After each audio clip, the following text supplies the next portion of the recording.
From the Library of Congress in Washington, D.C.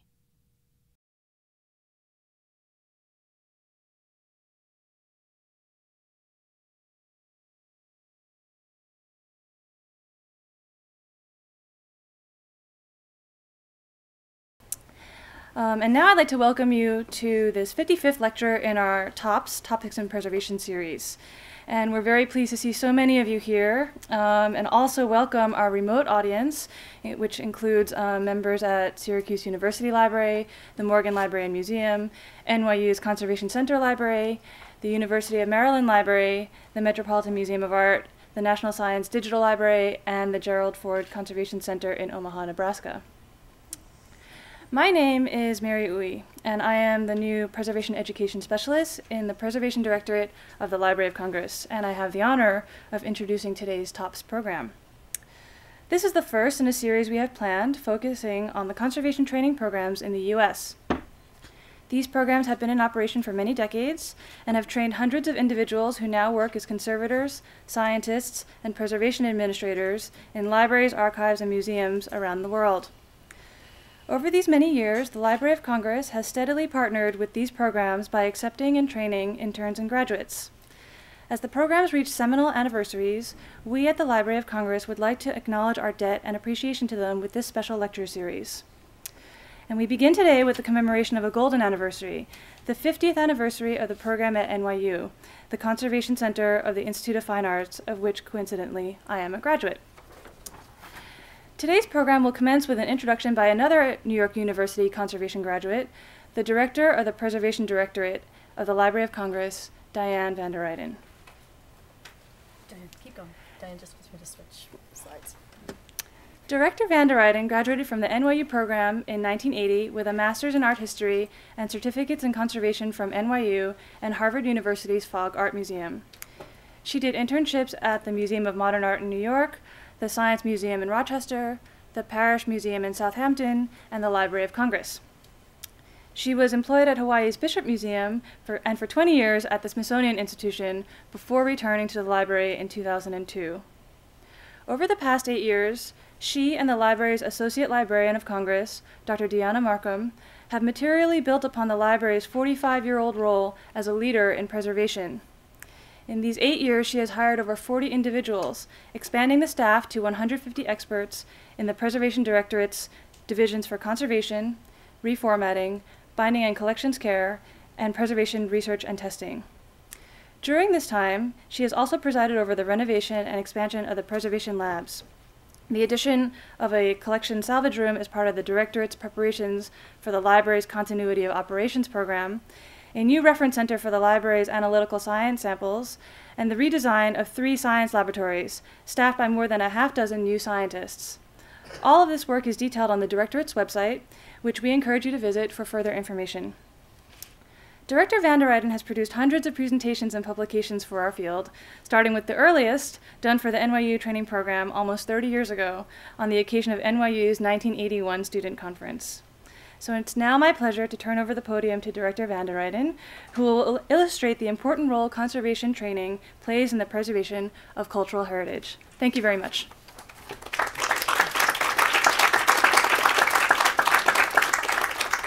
Thank you very much, Mary. You can see why we're so happy to have her on our team. We always are happy to have another NYU alumnus with us, and particularly one who was at Harvard before coming to us. Mary and I both worked at the Houghton Libraries at different parts of our career, so I'm very happy to have her here. Mary has also worked in various capacities at the Morgan Library and Museum, Columbia University's libraries, New York University's Bops Library, New York City's Municipal Archives, the National Archives and Record Administration here in Washington, D.C., and the Herzog August Bibliothek in Germany. So you can see she's had a broad range of experience. Her resume reflects competencies not only in conservation, but also in collections care, exhibition, research, and training others in the U.S. and abroad. There's been quite a lot of talk and discussion in the last few years about competencies required for conservation and preservation experts charged with the care of the human record in the 21st century. Traditionally, there have been 2 primary avenues to learn these necessary competencies. The first is apprenticeship, and many of our staff and colleagues have gone through apprentice training in conservation to learn the information and the skills needed to carry on in our field. The second is academic training in conservation or preservation combined with internships, which end then usually in a graduate degree such as a Master's of Art or a Master's of Science or a Master's of Library Science or now a Master's of Information Science. The difference between the apprentice route and the academic route is that those of us that go through the academic route actually get a lot of our information in a shorter period of time. So it's actually a little bit easier sometimes to go through the academic route. There are only a few programs in the United States that grant a degree, a master's degree, in conjunction with training in conservation. And those programs are, of course, the Institute of Fine Arts, the Conservation Center at New York University. Buffalo State College grants a degree in conservation and a master's in science. And the University of Delaware has a program, the Winterthur program. And then the Kilgarren Center at the University of Texas in Austin. You'll notice the preponderance of columns for these austere and august institutions, except for there the old NYU building that is the one that I was trained in. We've been very lucky at the Library of Congress to have graduates from all of these programs as either interns or as staff. And program interns from New York University, such as Eliza Spalding, who'll be talking to you later on, or from Buffalo State College, such as Beatrice, or Winterthur, Alicia, and University of Texas, Evan. They all bring a complementary range of experience and expertise and understanding and reflection on our field. So it's a very good thing that we have these different programs which all have slight differences and produce graduates with different capabilities. As I said, Eliza Spalding will be speaking to you today. You'll be seeing this slide over and over again as it takes a very long time to do conservation. So she's working all the way through on this particular object. And then the other three on the screen are all the current interns with us this year in the Conservation Division. And we're very, very happy to have them here. The library has had over 100 interns in its history, and this table shows the scope of discipline and subsequent occupation that these folks have gone on to do, and it reflects the wide assortment, not only in areas of expertise ranging from book paper, also photographs, audiovisual materials, and now science, but also where they've ended up in federal forensic agencies, in national libraries, archives and museums, universities, and other types of centers all over the world. And if you just see on this particular most recent list of interns, it goes all the way from Tokyo to Trinidad. So it's really a wide impact of people that come through and then go off. The Library of Congress is an excellent place for an internship, and I'm going to then now spend a few moments just telling you a little bit about what we do here so that you'll understand why we're such a good site for internships. Interns who come here benefit from exposure to the library's over 200 years of experience preserving a universal collection. We are the only national library that has a universal collection, and this is because Thomas Jefferson, whose own library forms the core of the Library of Congress's collections, and you can actually see it on display here at the Library of Congress. He said there is, in fact, no subject to which a member of Congress may not have occasion to refer, and I don't think I have to explain to you all how important that concept is, particularly in this day and age. The library's universal collections come from all locations and all time periods, and they include rare and unique items such as valuable monographs, valuable manuscripts, maps, photographs, parchment scrolls, watercolors, as well as globes, paintings, ceramics, Stradivarius violins, and we have even some crystal flutes here, and analog sound recordings. You see some examples of older sound recordings and some of the problems that they have, as well as moving images, and even our collections of CDs and DVDs are things that we're very concerned with protecting. We also have cuneiform tablets, cartoons, comics, Tonkas, Henry Houdini's scrapbook, everything from Lincoln's pockets when he died, and Mary Todd Lincoln's pearls. So we have a lot to keep interns busy. And we can use people from all disciplines here. Now, to go back to New York University, and now you can see now New York University has columns for its conservation program as well. I was trained in the Duke Mansion, but now across the street there's the Stephen Chan House, and it has a wonderful, wonderful conservation facility there. So it is, as I've said, the oldest U.S. granting program, and it was founded in 1960. So indeed, this is now its golden anniversary, 50 years. Originally, the conservation lab was in the wine cellar of the Duke Mansion, and you'll see a picture of that original lab in just a few moments.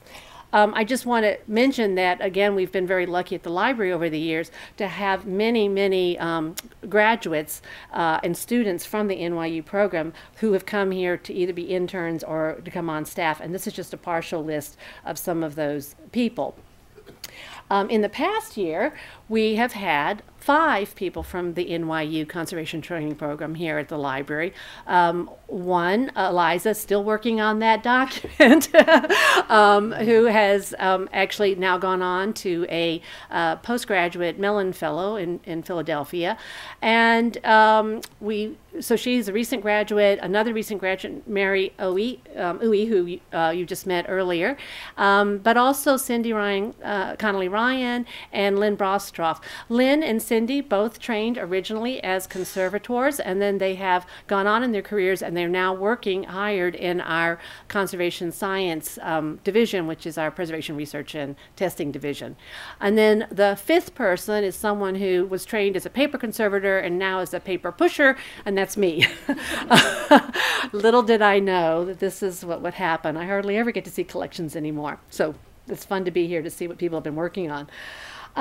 Each of us will share with you today aspects of NYU's training that have helped us serve the Library of Congress, specifically in our field in general, as we commemorate this 50th anniversary of the New York University's Conservation Center. As I said, funding was requested in 1960 by Carolyn Keck and Sheldon Keck, and they later went on to establish the 2nd oldest degree granting program for conservation, which is in Cooperstown, which at that time was in Cooperstown and now has been relocated to Buffalo. And so Buffalo is actually now, this year, having their, I believe it's their 40th anniversary. Ultimately, our plan is that we will ask for each of these graduate programs, as they reach a seminal anniversary, we will have their graduates or employees we have here at the Library of Congress to share their recollections and insights into the importance of training offered by all of these different programs, because we hope that this will serve as a guide for future discussions about training and the nature of collections and the challenges that we'll be facing in the 21st century. So I'm going to tell you a little bit about the history then. The Kecks were the original chair people for NYU's Conservation Center. This is one of the early lab spaces that you can see there. It was a lot more modernized than that one. I worked there or studied there, and now it's really state of the arts. What you see in the slide there, Lawrence Majeski, who in 1966 began teaching. He became chairman of the program. He actually taught there from the inception of the Conservation Center, and I was fortunate enough to actually be able to work with him when I was a student there. This amusing gentleman, Dr. Norbert Bayer, known and loved by many of us, is and has been the scientist in residence teaching there since 1969, and he became co-chair in 1975. And then up in the corner, you'll see Peggy Ellis, who was a few years ahead of me in the program and served as chair for many years of Conservation Center. And then the current chair, Hannah Laura Romich, who is the chair at this particular point in time. Below, you'll see the conservation requirements that one must have before going into the program. It's a true marriage of the arts and sciences, so people are expected to have some understanding of studio work and experience, and then a minimum of a certain number of science courses and lab work at the college level. These requirements are modified over time, but they're pretty much the same for all of the programs, give or take. all of the programs then have a series of courses in the theory and practice of history of technology and material science, and students learn how to recreate historic processes in order to expand their knowledge and to hone their powers of forensic observation, examination, description, deduction, extrapolation, and eventually innovation. And so we do these exercises, recreating different periods of works. And what you see up in the little corner is a copy that I did of a medieval panel painting doing gold leafing and tooling of St. Catherine before she was racked.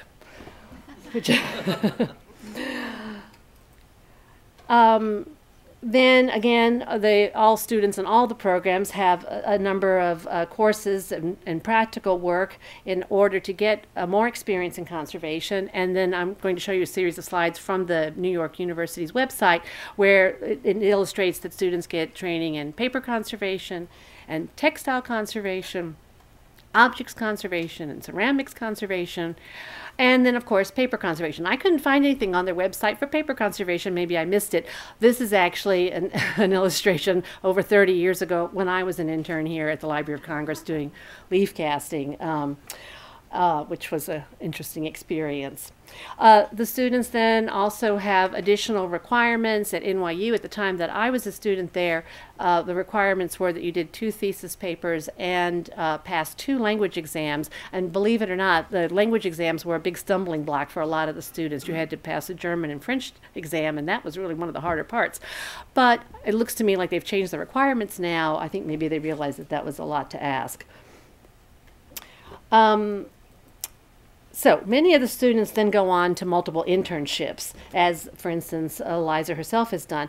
These are examples of the internships that I was able to go on to. I was very lucky to be able to work on modern masters at MoMA and old masters at the Fogg Art Museum at Harvard, and works of science at Rochester Science Museum and Science Center, and array of types of materials on a summer internship at the Parish Art Museum, and then finally everything here at the Library of Congress. And in particular at the Library of Congress, I was exposed to principles of preservation management and the wide scope of services that are required to sustain cultural heritage that actually go above and beyond the kinds of things that we learn in the programs at the time that I was in the program.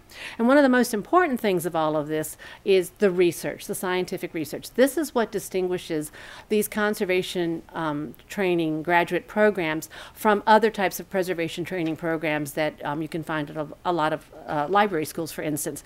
These programs have a very heavy reliance on science because science is seen as the foundation of information on how materials age, what we can do to prolong their longevity, how to be able to identify what the materials are indeed. And so the programs give a huge amount of time and resources to science, and interns are required to do science projects.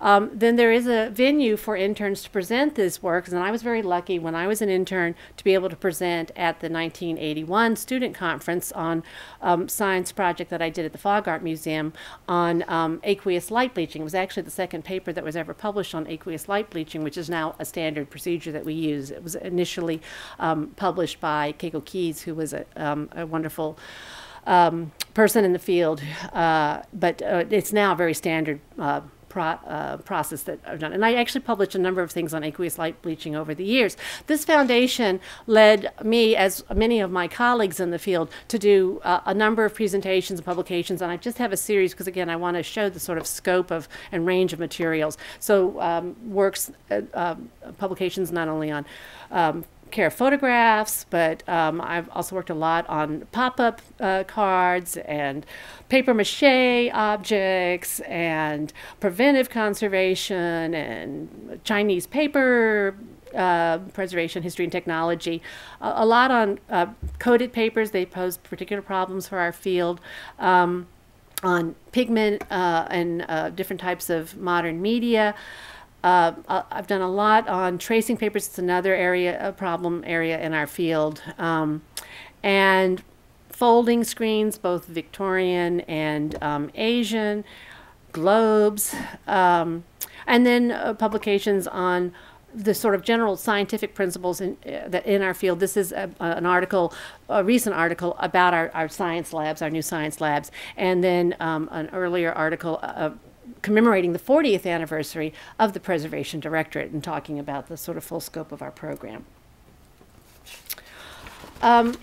Then again, a lot of us go through and have a series of employment opportunities, and I was very lucky that my first job was in Hawaii. You can't really get better than that. And so I was very lucky because then again, I got to work a lot on Asian materials there. But then I came back and went to the Smithsonian, starting first at American History Museum, which at that time was called History and Technology, which actually I sort of prefer as a museum title, but at any rate, and then later I went on to the what was at that time called the Conservation Analytical Lab of the Smithsonian Institution. Then it became the Smithsonian Center for Materials Research and Education, and then it currently is the Museum Conservation Institute. And then finally, I came back to the Library of Congress, to what I always considered to be the new Madison building, because it wasn't here when I was an intern. What I wanted then to do is to show you sort of the scope of our facilities here. We have a number of buildings. We have the Beaux-Arts Jefferson building, which is the first building, and that's where most of our exhibitions are. The Adams building, which is where I was trained and is an Art Deco building. And then we have two state-of-the-art facilities off Capitol Hill, a storage facility, a high-quality storage facility at Fort Meade, which will eventually have, I think it's planned to have 13 pods. And then we have a state-of-the-art audiovisual facility, conservation facility at Culpeper, Virginia, and so it's quite a large scope. We do. I wanted to give you just a little virtual tour of some of our labs. This is just some example of the kinds of work that is done in the Preservation Research and Testing Lab. We have a research program where we look into the composition of materials and the history and technology of them, but we also have an analytical services component which helps identify materials so that the conservators can do their work better, and we have quality control, so we look at the materials used here at the Library of Congress. Of course, our conservation division, which is where most of the graduates of these programs end up, or the students coming out of the training programs, learning preservation techniques from senior paper conservators and senior photo conservators and senior book conservators, and getting experience working on a number of things. But they also learn about other divisions here at the library, including our Binding and Collections Care division, which works primarily on the general and reference collections and has all kinds of wonderful staff who do marvelous things. And we have an automatic box maker, which is always really interesting to people. We also have an automatic mat maker, so people get to learn sort of the state of the arts of making custom housing. We also have a preservation reformatting division where surrogates are created using microfilm, facsimiles, and in some cases digital file formats. And then we have our mass deacidification program. On site, we actually do mass deacidification of sheet material, and then we send our books off-site. So I'm very, very fortunate now to preside over a wonderful team. We have about 150 staff members in the Preservation Directorate, and they're all overseen by this terrific team of managers that we have on board, actually, all of which I've hired, except for Ken. But this then brings me to something very important that I want to actually talk about here, because I cannot stress enough the need for continued and evolving preservation training and the importance of the graduate programs and the role that the Library of Congress plays. Because by way of illustration, I wanted today to not only commemorate NYU's 50th anniversary, but also to take this opportunity to announce the pending retirement of two of the library's top preservation managers, and that is Myron Chase and Ken Harris. They together represent over 82 years of experience and service to our field. So you can see what a loss this is, their retirement. They have expanded and enhanced and facilitated our operations beyond measure, ensuring improved preservation and access to millions of items each year. There will be articles about their full careers that we're hoping will appear in the Gazette newsletter in the near future, but I wanted to do a little summary here as an object lesson about the experience that is needed to sustain our preservation programs. I'm going to apologize for these kind of blurred pictures, but Myron Chase. I probably should have the before pictures. These are kind of the after pictures of this 40-year service to the field. Myron came to, actually in 1975, which may be before some people were born that are watching this. He became a preservation microfilm assistant at the Library of Congress. And in the following year, he advanced to supervisor in the newspaper preservation unit. In 1984, he moved to the Photographic Duplication Service, first becoming head of the Special Services section, then head of the microphotographic section, and then head of the electrostatic print unit. So you can see he's had lots of heads. In 2005, he became a co-acting chief. In 2007, Myron came on board the Preservation Directorate as chief of our Preservation Reformatting Division, where he has managed contractors, external and internal service bureaus, and library staff, developed and established preservation reformatting policies and procedures, focused on researching emerging digital reformatting techniques, and most recently assimilated 11 staff members formerly from the Photo Duplication Service into the Preservation Reformatting Division, so that he now has 26 direct reports. So you can see why I hate losing Myron. Ken Harris began his government career, and let's see, I have to check the date on this, in 1968. And he began as an archivist at the National Archives and Record Administration, ultimately becoming custodian of the U.S. Constitution, the Bill of Rights, and the Declaration of Independence. Ken was instrumental at NARA for many, many things, but one of the most notable from a preservation perspective that I like to mention is phasing out NARA's laminators, for which we are eternally grateful. Ken became director of NARA's Preservation Policy and Services Division, where he managed 9 preservation, conservation, research, and multimedia laboratories, and led a team of technical experts and engineers who spent 5 years planning the state-of-the-arts facility, which we call NARA's Archives 2, which is in College Park. Ken's 35, let's see, no, I'm sorry. I forgot when he came here.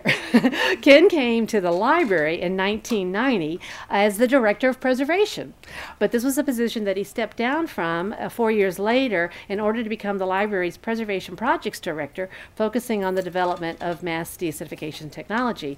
His 35-year or one-generation mass deacidification plan has resulted in the annual treatment of over 1.25 million books and documents every year. This particular program will reach its midpoint in March, and we plan to have at that time a Future Directions Symposium to commemorate this achievement with a review of evolving options for large collections. And all of you all are invited, so please save the date. The Future Directions is a series of symposia that we have that sort of parallel the TOPS programs, but they're a little more in depth. These looming retirements underscore the need to train and provide experience, internships, and mentoring to future generations of cultural stewards. And it's imperative that training and internships continue to be supported financially, especially since the conservation needs are growing, not slowing, with the evolution of new media and challenges that we'll be facing. So I'm extremely grateful to those who over the years have been generous enough to support and fund interns at the Library of Congress, and they're listed here on our website. And I want to extend a special thanks to Dr. Charles Henry, who's the Executive Director of the Council of Library Information and Resources, who recently announced that his organization would be awarding the library a special Mellon Fellowship for dissertation research and original sources in order to encourage scholars to work on primary source material at the library and with our Preservation Research and Testing Division. So we're very, very pleased about that. Before concluding, I do have to acknowledge others who've helped me personally in my training, both at NYU and the Library of Congress and even elsewhere. And so I tried to make a word cloud of the names of people who have been very, very instrumental in helping me in my career. So at this point, I am now going to introduce Eliza Spalding, and here she is still plugging away on that object. And she is, as we've said, a graduate of NYU program and the library's last Pulitzer-funded intern. Unfortunately, we no longer have any funds in that particular source. But she does epitomize for us the future generation of conservation graduates who, through programs like NYU and internships such as the one at the library, represent the hope of the future for preservation of cultural heritage materials in the 21st century. Eliza is now currently, as I said, doing a Mellon Fellowship in Philadelphia at the Philadelphia Museum of Art. And she will tell you about how her time at NYU and the Library of Congress has informed her ability to contribute to the field of preservation. So please join me now in welcoming Eliza back, even if it's just for one day. Thank you. Thank you. Good morning. As Dianne mentioned, I am a recent graduate of the Conservation Center at NYU and just did my fourth-year internship just last year in the Conservation Division of the Preservation Directorate here at the Library of Congress. And to complement Dianne's presentation, I'd like to share with you some of the many activities a graduate intern is able to experience during an internship at the Library of Congress.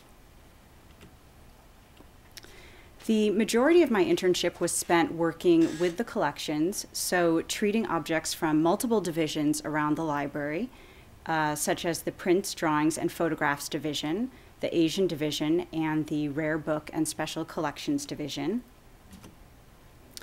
And here is one example of an object I treated from the Prints, Drawings, and Photographs Division.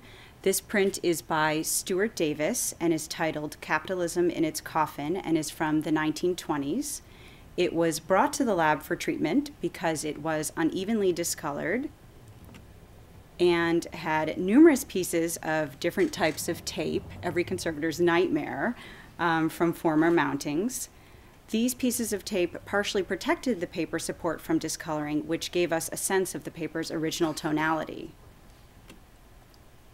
So after closely examining the print and testing the ink to make sure it was not water soluble, we removed the tape and placed the print on a wet blotter to remove as much discoloration as possible. And here you can see how much discoloration the blotter was able to absorb. We then repeated this treatment with fresh materials and dried the print to evaluate the tone of the paper. Since it still appeared slightly discolored, we then decided to light bleach it. Working with senior paper conservator Sylvia Albro, we humidified the print and placed it on a wet blotter in a tray, then covered the tray with UV filtering plexiglass. After light bleaching the print for a short period of time, followed by rinsing it and drying it, the tone of the paper was close to its original tonality, so we concluded treatment at this point. Another area I was able to explore during my internship was preparing objects for exhibition. Here is a very large map, approximately 4 feet by 6 feet, by John Mitchell of the British and French Dominions of North America from 1755 that was scheduled to be part of the rotating exhibition Creating the United States. Working with senior paper conservator Betsy Hode and former LC intern Maria Green, we attached strips of Japanese tissue to the edges of the map with wheat starch paste so the map could be evenly supported when we hinged it to its mount. This is sort of a fun image. A large team of conservators then had to work together to remove the blue protective sheet from the plexiglass and carefully lay it down on top of the map and mat window. Since the map and its matting materials were all so large and unwieldy to work with, Betsy, Maria, and I were very happy to have the map in its plexiglass package. Finally, I was fortunate to participate in a collaborative research project between the Conservation Division, the Preservation Research and Testing Division, and the Rare Book and Special Collections Division on the history, manufacture, and conservation of the library's Rosenwald copy of Ptolemy's Geographia from 1513. And both Lynn Brostoff and Cyndy Ryan are participating in this project as well as today's presentation, and you'll see or hear about some of their work as well in the coming images. The atlas is interesting for many reasons, but in part because it contains two sections of maps. The first section is based on Ptolemy's original notes. The second section is based on recent discoveries up to 1513. So when the atlas was printed in 1513, it offered a very comprehensive understanding of the world's geography, which must have been received with much excitement. And in total, the atlas contains 47 maps. The primary condition problems the atlas suffers from are an overly tight rebinding and degraded copper-containing green pigment, as confirmed by X-ray fluorescent spectroscopy, which was performed by Lynn Brostoff. However, what is compelling is that despite the fact that the majority of the maps were colored with this copper-containing green pigment, the pigment is degraded in only 7 of the 47 maps, which raises many questions about what is different about those maps. So close examination of the maps and preliminary analysis using hyperspectral imaging suggests the maps were treated in the past. However, it is also possible the maps are from different sources, or a different recipe for the copper-containing green pigment was used to color the maps. So really understanding the composition of the copper-containing green pigment in the maps in both good and poor condition, how the maps in poor condition got to be in that state, and how to treat those maps are some of the issues we're looking closely at in this project. And just to give you a sense of the difference between the maps in good and poor condition, here is an example of a map in good condition. So the paper appears close to its original tonality, and the colorants are all in stable condition and are fairly vibrant. And here is an example of a map in poor condition. So most significantly, the green copper-containing pigment has discolored and become powdery and has offset onto the opposing page, staining the paper brown. So to determine how to best treat these maps in poor condition, as well as address other condition problems, we closely examined the atlas, made pigment samples to not only help determine the composition of the problematic copper-containing green pigment, but also to use to test potential treatments. And to just explain these images a little further, the top image is an example of how we made the pigment samples. So essentially what we did was we took the pigment solution and deposited it on a piece of mylar. Then using a glass rod, we drew the solution down over a sheet of filter paper so that we would get a very even application.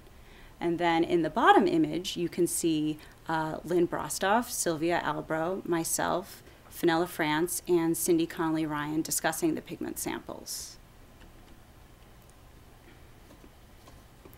The project is still very much ongoing, but we hope to understand how the atlas was made more completely and to treat the maps in poor conditions so they are more stable and visually integrated with the rest of the maps in the volume.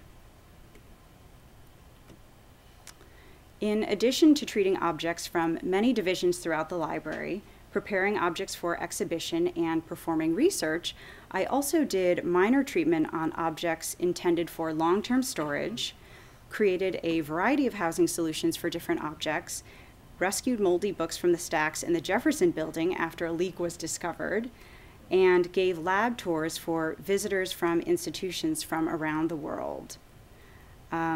Interning at the Library of Congress was truly an incredible opportunity to gain a wide range of experiences and to work with many different, extremely knowledgeable and talented professionals throughout the library, and really achieves what I think NYU intends the fourth-year internship year to be, which is an experience that reinforces and expands one's academic studies. And on a personal note, I have been fortunate to intern or work at a large number of cultural institutions, and while I've had very positive experiences at all of them, this internship really stood out as being just so incredibly rich and really very special. And I'd just like to thank Dianne van der Reyden for inviting me to be part of today's presentation, and to the many divisions throughout the library who contributed to me, as well as many other graduate interns, having such a wonderful experience here. And also, of course, to the Conservation Center at NYU. And now I would like to introduce Lynn Brostoff. Lynn is a PhD chemist in the Preservation Research and Testing Division here at the Library of Congress, and she arrived here in 2008. She previously worked at the Smithsonian Museum Conservation Institute, the Artist Materials Center at Carnegie Mellon University, the National Gallery of Art, and the Metropolitan Museum of Art. She will be talking about her background, so I will turn the podium over to her.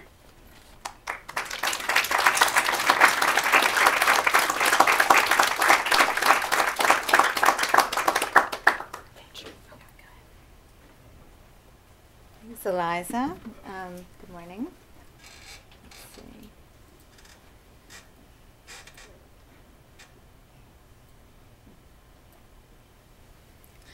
In the spirit of Rocky and Bullwinkle, I have an alternative title for my talk, which is The Long and Winding Road of My Career in Preservation Science. To advance, I'm going to use arrows. So how does one become a preservation scientist, aka conservation scientist, aka cultural heritage scientist, which is a newer term, which is a little bit broader in scope? You know, a traditional career path is pretty simple and straightforward. Job expectations are normally commensurate with your degree of education. However, my career path was somewhat different, partly because I had not heard of this field, which is really a very new field compared to other fields, and also because there is no direct way to go into this field, and really there still isn't. In my case, and some of my colleagues who have also come up within the field, in my case, I started out as an art history major and then was completely unemployable.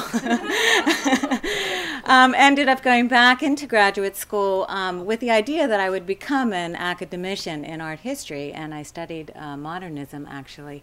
But I was very lucky to be at NYU because I met students who were conservation students, became very interested in what they were doing. And what was really a pivotal point for me was I took Larry Majeski's course, which was entitled Conservation for Art Historians. And I just thought it was so wonderful. And I talked to him and decided that I wanted to go into the conservation field and to work with the art rather than talk about it and study it, mostly from slides, which art historians do. So I went and did all of my undergraduate chemistry at that point at Hunter College, and coincidentally was given the opportunity to be a TA in art history, which I really enjoyed. And it was really a crossroads for me, and indeed I got into the Conservation Center and went into conservation instead of art history. In fact, I was the first class at NYU to be starting completely at the Stephen Chan House.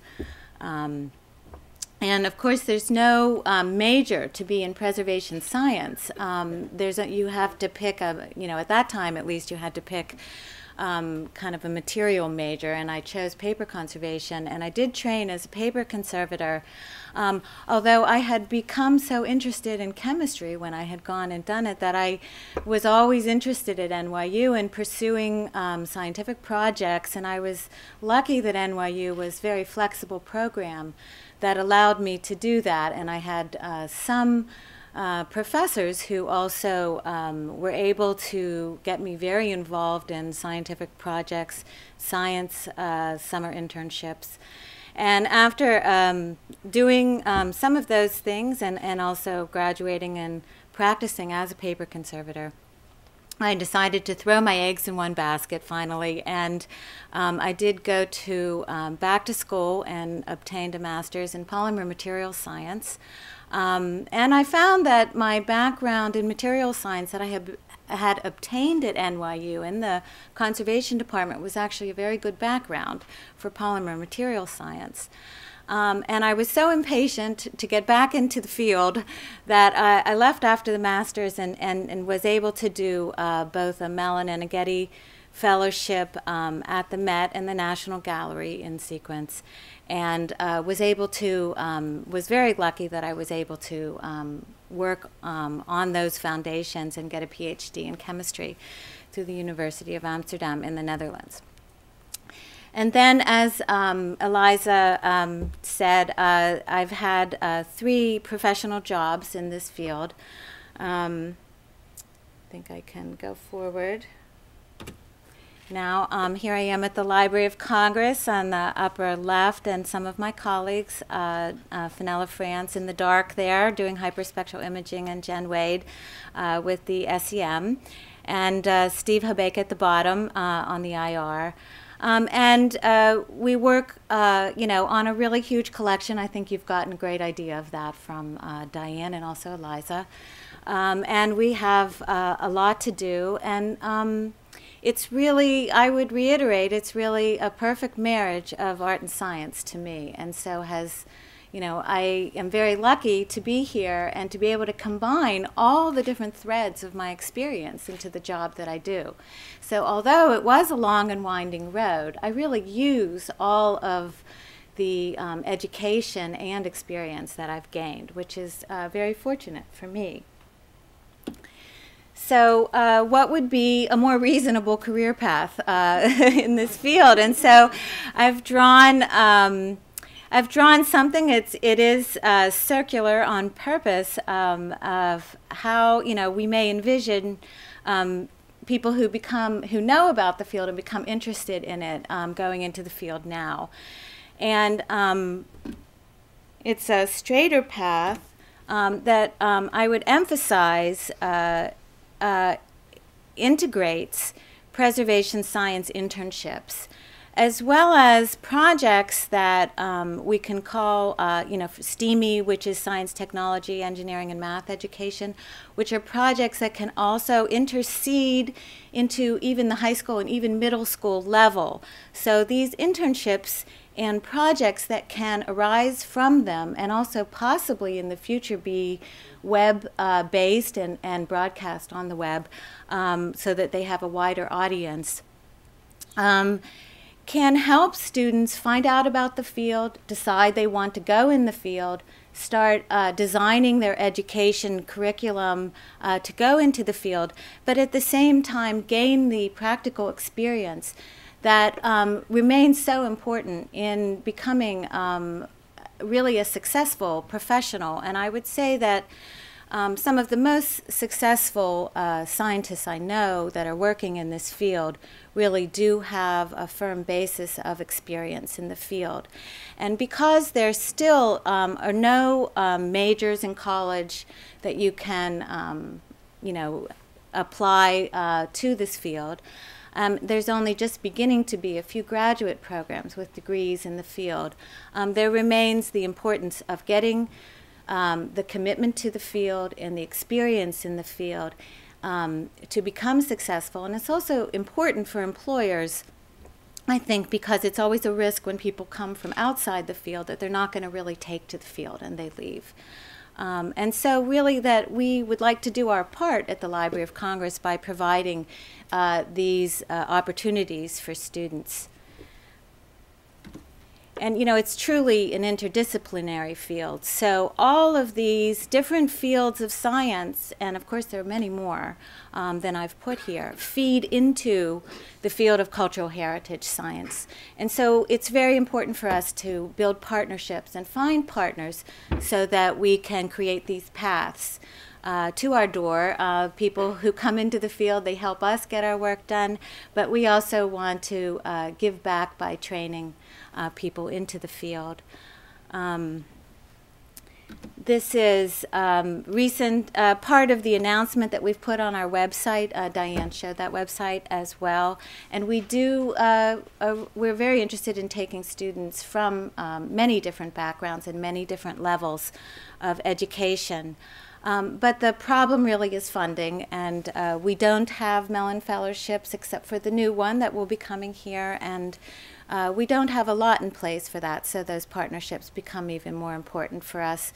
And we are seeking to try and get funds to get more interns here. And I did want to conclude just showing a few of our past interns. On the upper left is Josefina Maldonado, who's working with me conducting X-ray fluorescence spectroscopy. I think in this photo we're actually analyzing Thomas Jefferson's handwritten Declaration of Independence.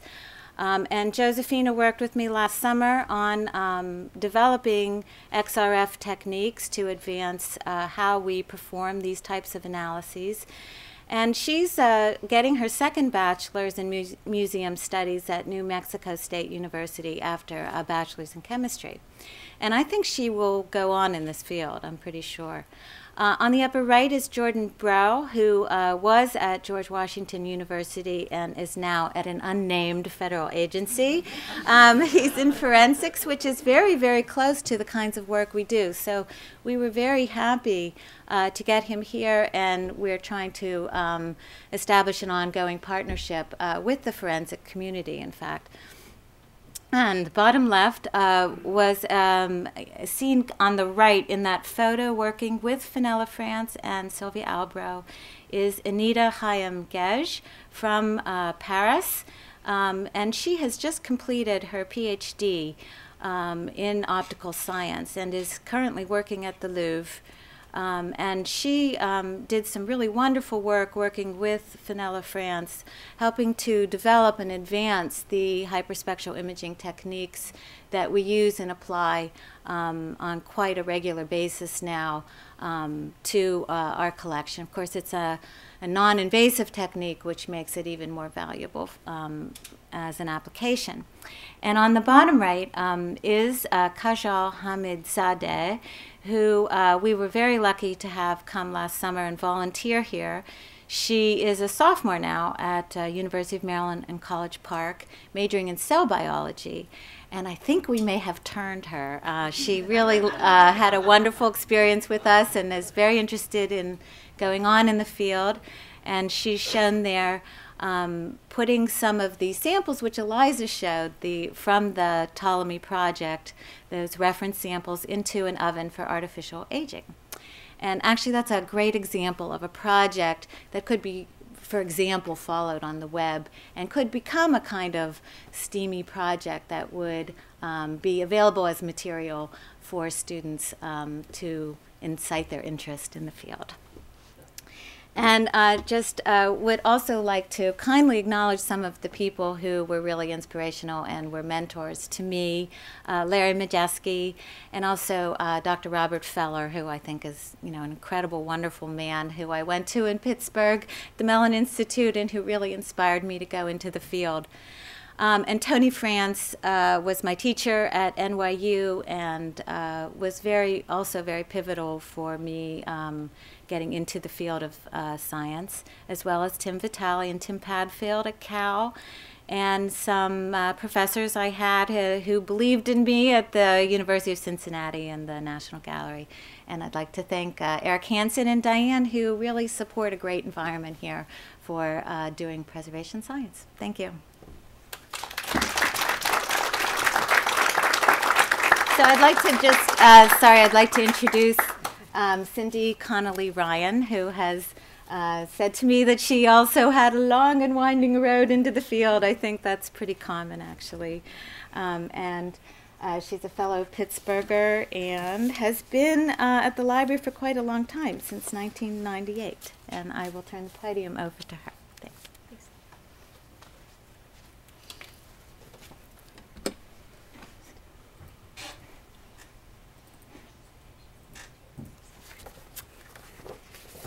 I promise I'm the last speaker. Thanks, and I want to thank you, Lynn. When Dianne asked me to think back over my NYU years and the aspects of it that have most strongly influenced my work now at the Library of Congress, I found myself actually rereading parts of the original 1958 proposal to the Rockefeller Foundation from George Stout, Sheldon Keck, and the others that led to the establishment of the conservation... Sorry, I've got a really nasty cold. Excuse me. That led to the establishment of the Conservation Center.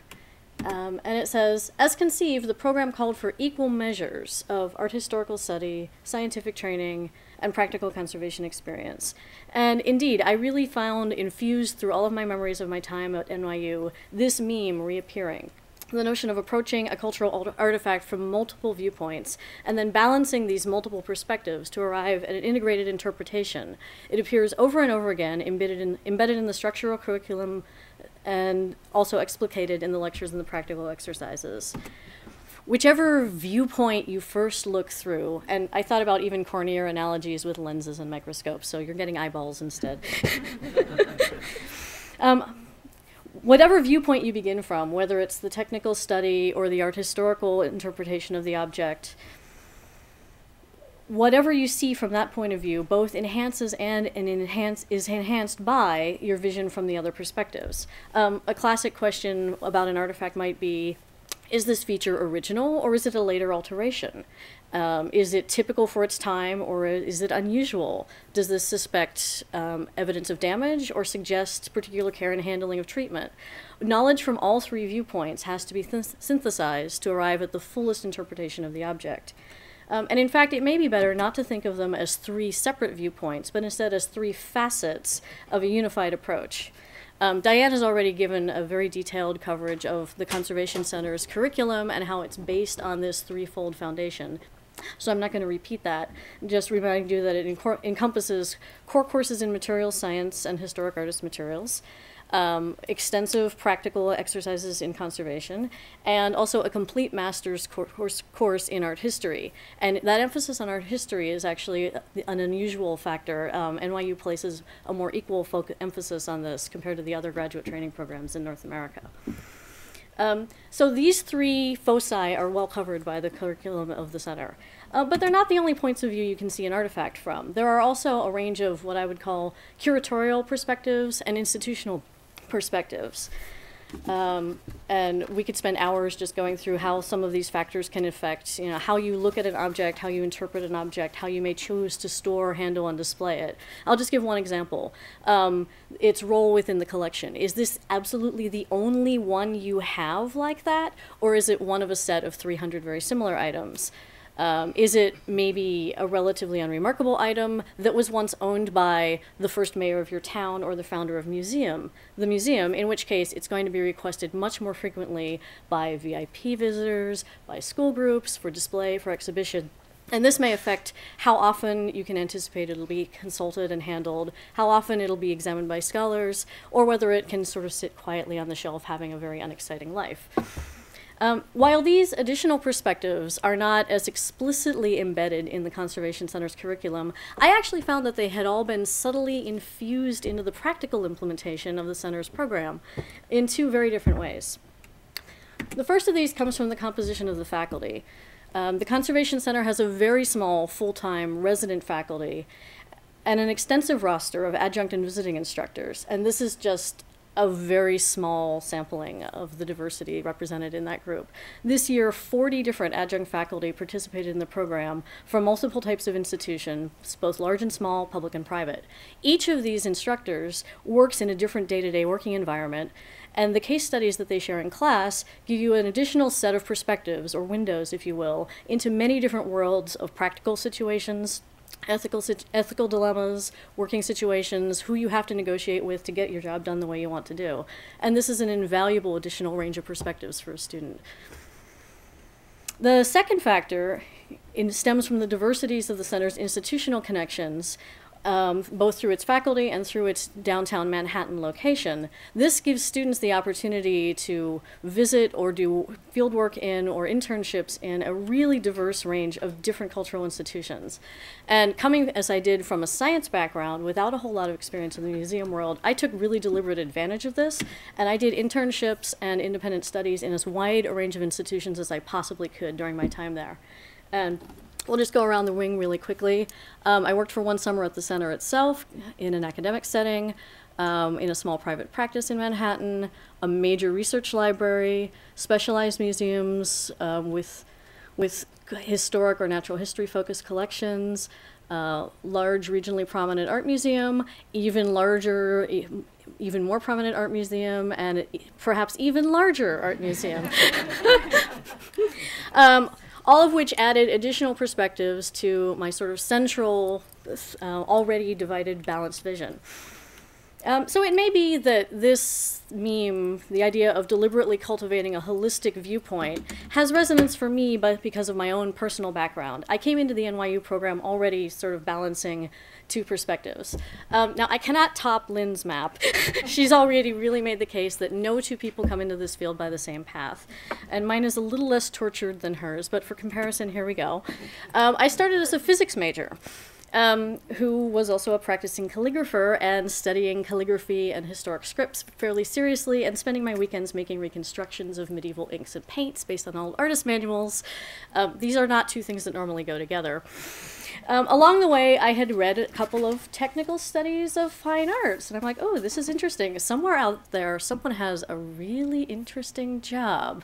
Now, how do I get there? Now what? So I considered a number of options. By my senior year, I was really seriously looking for a way to fuse my training and my interest. And I looked at a number of possibilities, maybe going into paint manufacturing or the paper industry. But I was asking this question in exactly the right place, because Carnegie Mellon University is the home of the Art Conservation Research Center, which Lynn has already mentioned, and which also has an NYU connection in that it was founded by Robert Feller, who began teaching at the NYU program during its first year.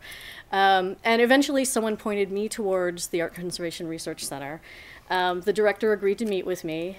He very cheerfully informed me that there were essentially no jobs in the field of conservation science, and there really wasn't any straightforward way to go into the field, and he encouraged me to go do something sensible with my life. Instead, I convinced him to let me work in his lab 2 days a week while I took some art history courses and applied to graduate school. I did look at all 4 programs. I really wanted to go to NYU. Unfortunately, NYU really wanted me right back, so we'll fast forward a few years. I think you've already heard 3 different people tell you what my coursework was like. I think you've also heard 3 different people talk about internships, and you've seen some of mine. When I got to my 4th year, once again, I balanced, and I split my 4th year internship between treatment work at the Smithsonian and a pure research position, actually here as the Library of Congress's first graduate intern in the Research and Testing Division. They'd had, of course, numerous treatment interns, but never a science intern before me. So, and then there was a long hiatus afterwards, and well, never mind. There may be other reasons for that. Following this, I studied plant gum analysis at the Smithsonian for a year and a half, and then since then I've been at the Library of Congress, where I've held a Nielsen Bainbridge Fellowship and I think at least 5 different job titles, and had the opportunity to work on a really diverse range of projects and responsibilities supporting both the Preservation Directorate's research program, the Analytical Services program, the Quality Assurance Testing program, the Mass Deacidification program, and anything else that comes up that needs to be done. So the meme of maintaining multiple perspectives and finding your balance between them has really followed me through this whole time. When I started at the library, the Research and Testing Division staff consisted of about 10 people with really diverse scientific backgrounds. Now, do you remember the colors from our 3-phase thing? Okay, so green is technical study. So here's the rest of the staff. But there was only one other person who had any art history or conservation experience besides me, and I was the only one who was a member of the American Institute of Conservation. So, at least early on, I sometimes felt a little bit like a translator. Now, this has changed dramatically, and much for the better, although I think we're more diverse than ever now. But early on, I sometimes felt like I had to translate and explain to my colleagues why the conservators were so worked up about wanting to know, for example, what a pigment was, rather than just, is it going to be harmed by this proposed treatment? And on the flip side of the coin, when working with members of the Conservation Division, here you go, yellow and blue, I sometimes felt like a translator, trying to explain to my other colleagues why the scientists insist on things like multiple replicates, reporting your standard deviation, calibrating the instrument to NIST standards, and those sorts of things. And of course, when I or any other member of the Preservation Directorate gives a lab tour to a member of Congress or to someone from the press or gives a public lecture like this, it's essential to be able to synthesize and translate all the diverse perspectives of the preservation field into a language that has meaning for that audience. And that's something that we all have a lot of experience here due to our extensive public lecture series, outreach program, intern program, and over 800 professional and other visitors per year. I think I just want to take a moment to also thank some of the people who have helped me get here along the way. I started a list, but it was in 8-point type by the time I was done. So I'll just hit highlights at the Carnegie Mellon University Center for Art Materials Research. Definitely Dr. Paul Whitmore gave me good advice early on and many times since then.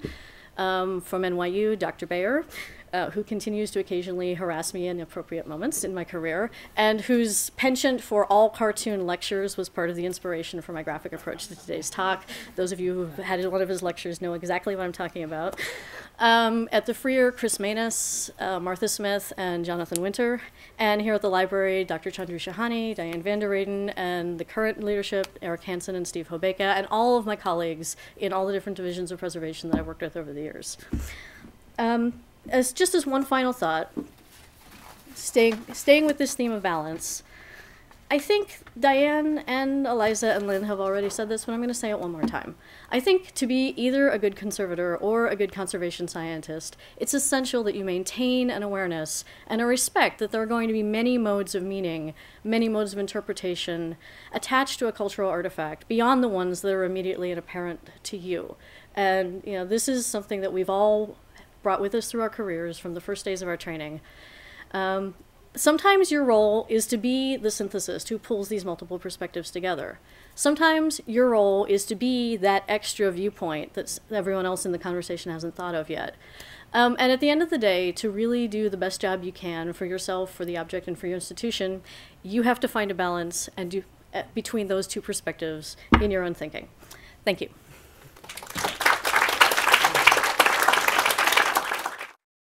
This has been a presentation of the Library of Congress.